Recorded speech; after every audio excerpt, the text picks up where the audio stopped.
Hey guys, welcome back to my channel, Lemonade and Lemons, where we squeeze lemons and sip lemonade. If you like this video, go ahead and hit the like button.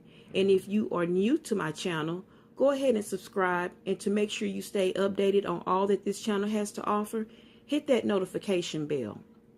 Now let's go ahead and get right into this, guys. This video is about the documentary that just aired last night called Surviving R. Kelly, where they interview several people on a part 1 and a part 2. It's like an episode 1 and an episode 2. So the documentary last night was about 2 hours long, but they interview quite a few people that give their accounts as to what they've noticed about R. Kelly and his behavior. And we already kind of heard a whole lot of stories, a whole lot of this, but some of the accounts, not even I have heard of. But let's get into it. Now, of course, we know that Kerry Kelly and Bruce Kelly, his brothers, they were interviewed and they give their account of their childhood, their upbringing. Kerry does admit to R. Kelly being molested as well as himself by one of their family members. Now, they also, well, Kerry and Bruce both, they also talked about the shyness of R. Kelly. He was the type of person that wouldn't even go outside. He liked to stay inside. And they did also admit, which we all know, that he was not able to read. He did not know how to read.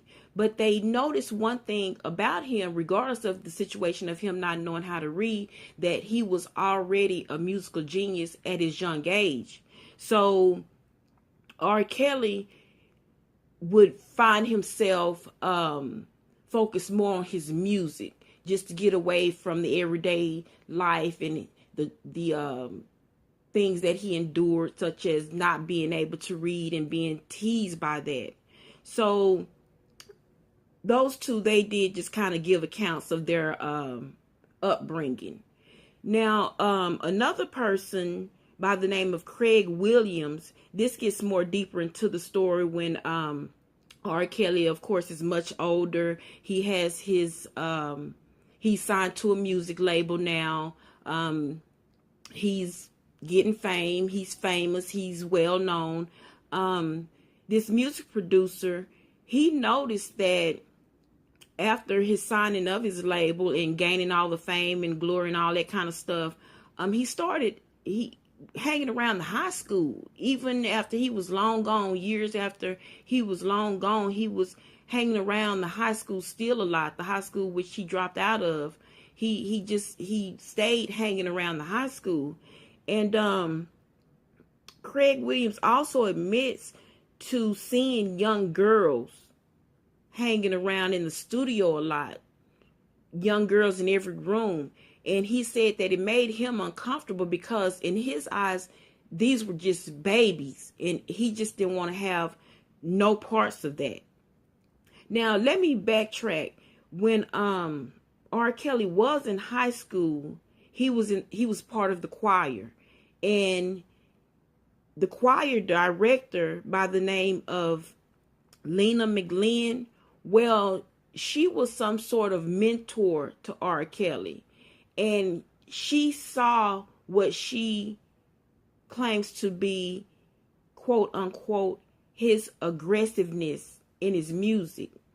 She says that his music always contains some sort of sexual lyric.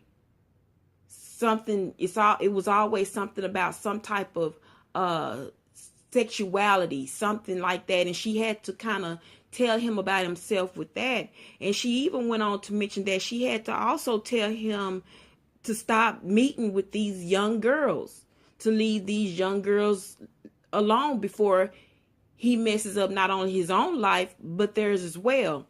So I found that kind of interesting, that this is not something that just happened like years ago, 10 years ago. This is when R. Kelly himself was still in high school, that people were starting to notice his behavior, his his sexual behavior that he was putting out, that he was spewing.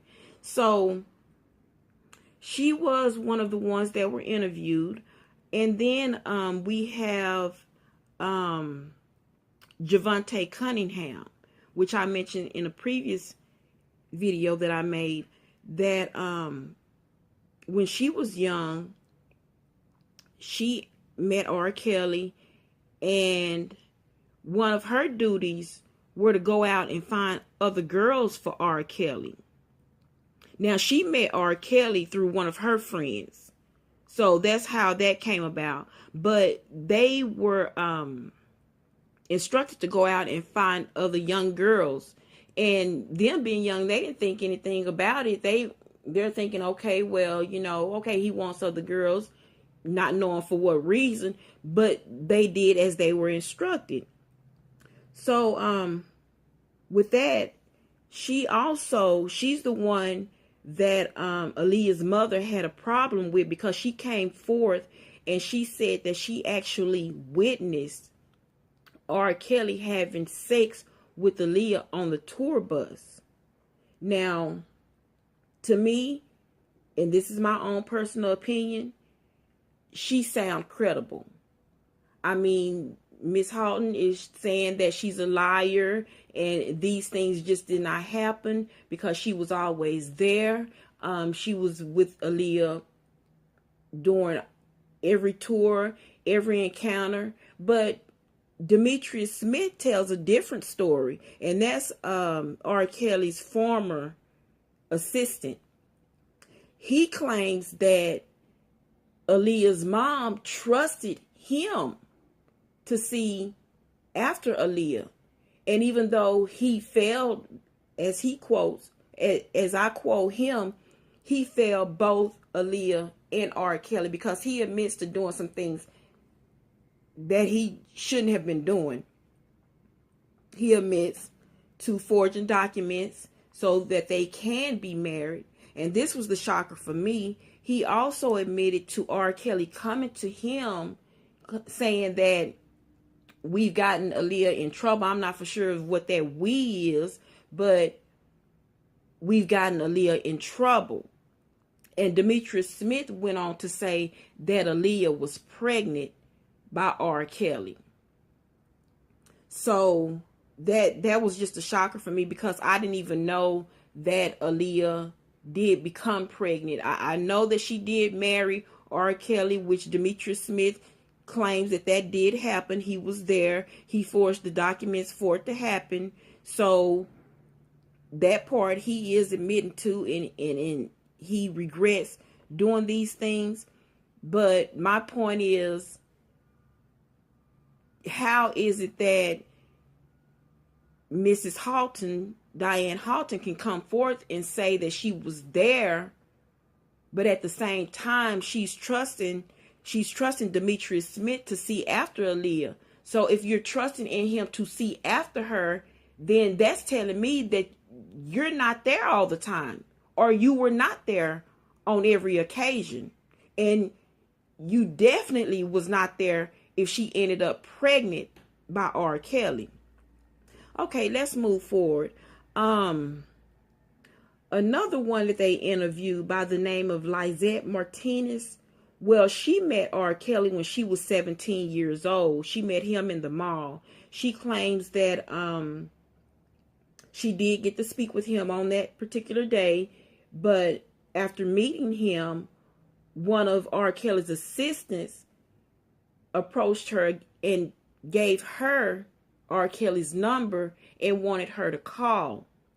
So that's how her and R. Kelly ended up hooking up. She did go to see him.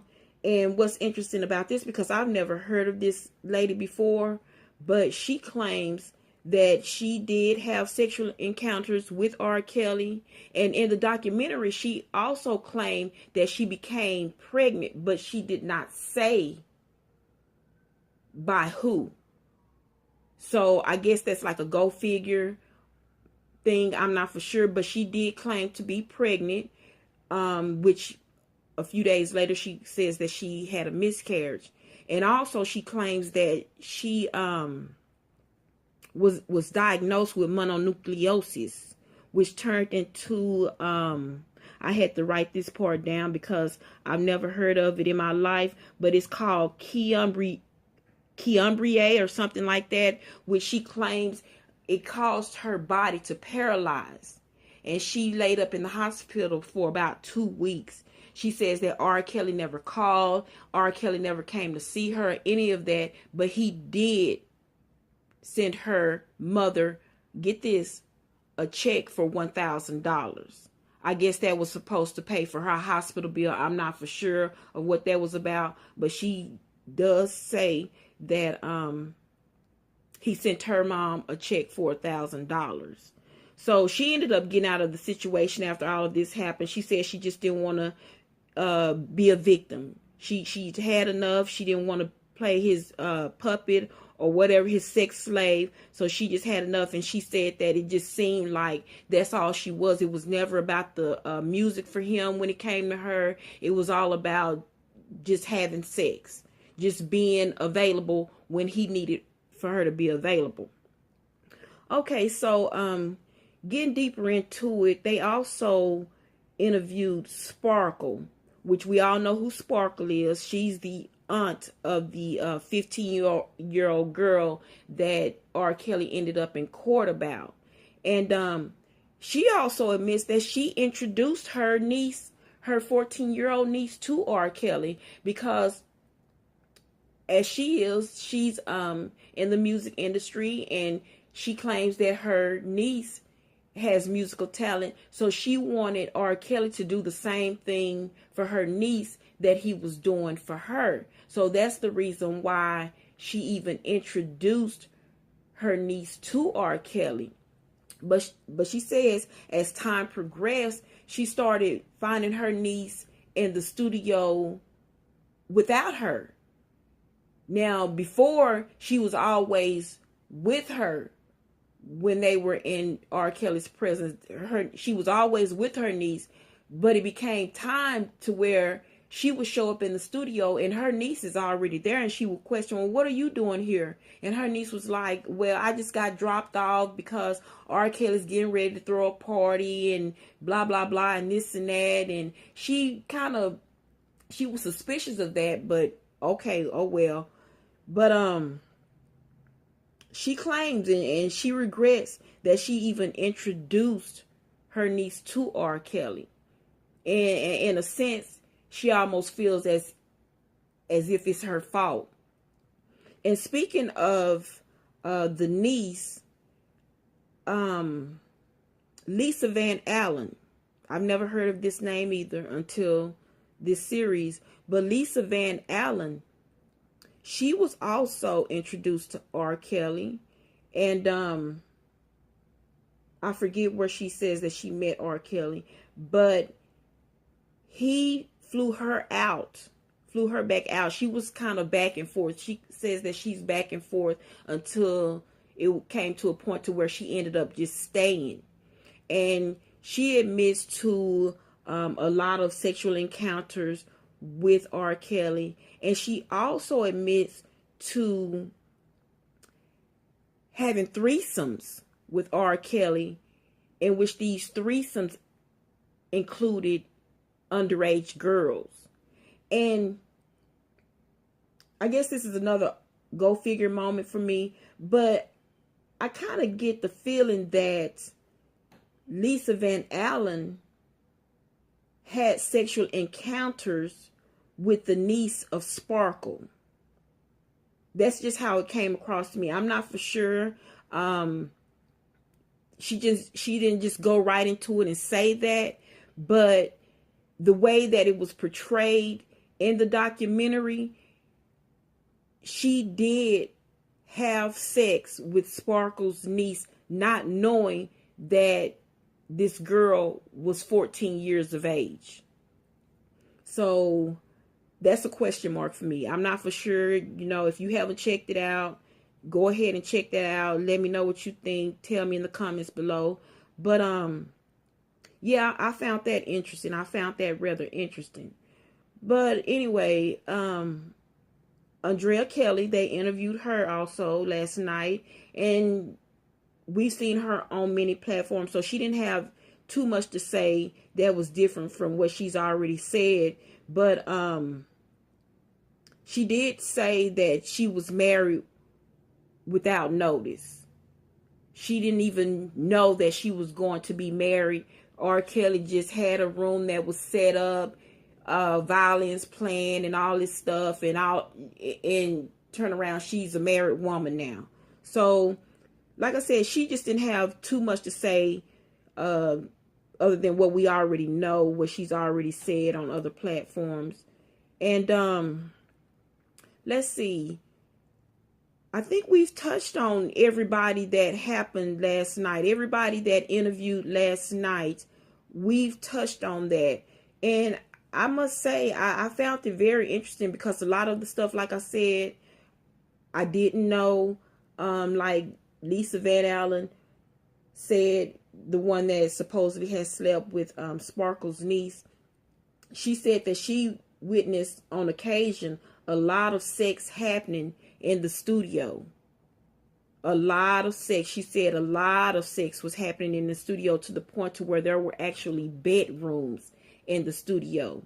I think Mr. Williams, Craig Williams, the music producer, he even mentioned about it being a big king size, queen size, or something like that, a big bed in the middle of the studio.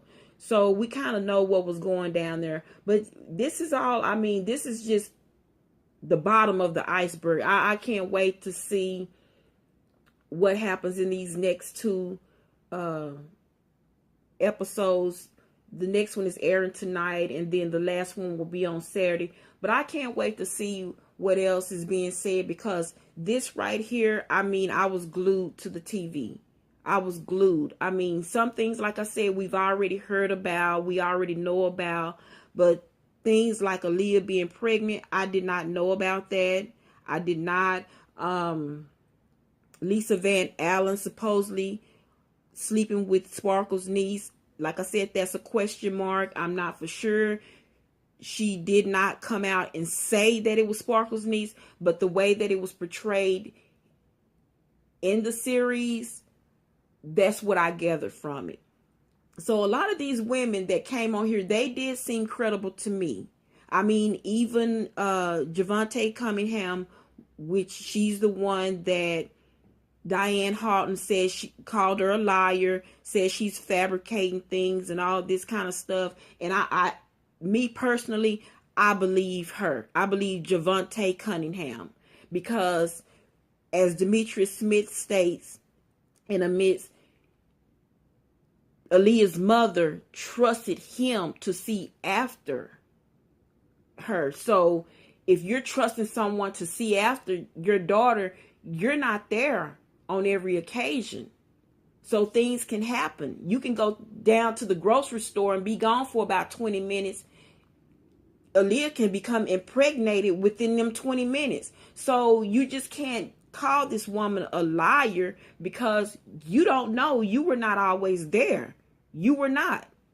So yeah, guys, that's the first of it. I didn't want to have too much to say or go into details and give the whole thing away. If you haven't seen it, go ahead and check that out. It's on Lifetime. I'm sure they're gonna recap the other episodes that aired last night before they go into the new episode that's happening tonight. So yeah, this is getting good. I mean, the first 2 episodes were interesting, and I can't wait to see the next 2. So go ahead, comment below, let me know what you think. If you like this video, as I said before, go ahead and hit that like button. And if you haven't subscribed already to the channel, go ahead and subscribe. In order to stay updated on everything that I have to offer you, hit that notification bell. Thank guys, and see you for the next recap. Bye.